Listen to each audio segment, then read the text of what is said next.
Thank you. Thanks, Elise. And thank you all very much. You know, the Centers for Disease Control reported that in the United States in a 12-month period ending in April 2021, there were over 100,000 drug overdoses, with 2/3 of these caused by synthetic opioids. During the same period, there were over 5,585 drug overdose deaths in my home state of Ohio. 5,585 lives lost. The influx of overdoses can be directly attributed to the isolation due to the pandemic, and as Elise mentioned, our crisis at the southern border.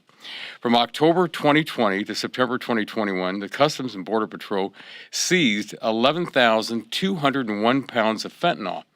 Now, the important thing to remember is that's what the Customs and Border Patrol were able to seize. We don't know how much more got across the border.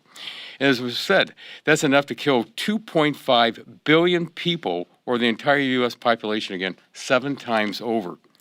The cartels are to make small modifications to chemical compounding of fentanyl, making it harder for law enforcement to control.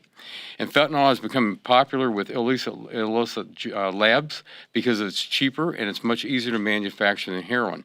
It's more addicting and fatal than heroin. Fentanyl is 50 times stronger than heroin and 100 times stronger than morphine.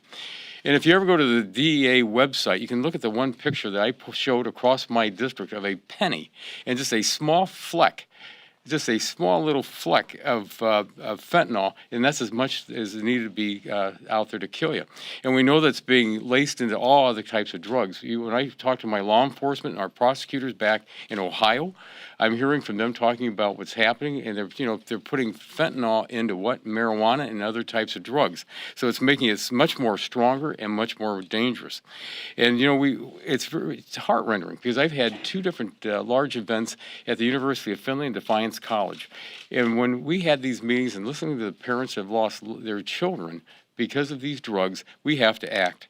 And when you look at these pictures today, from Kimberly, age 9, Alexander, 14, Devin, 19, Haley, 20, Daniel, 16, Zachary, 17, and Spencer, 20.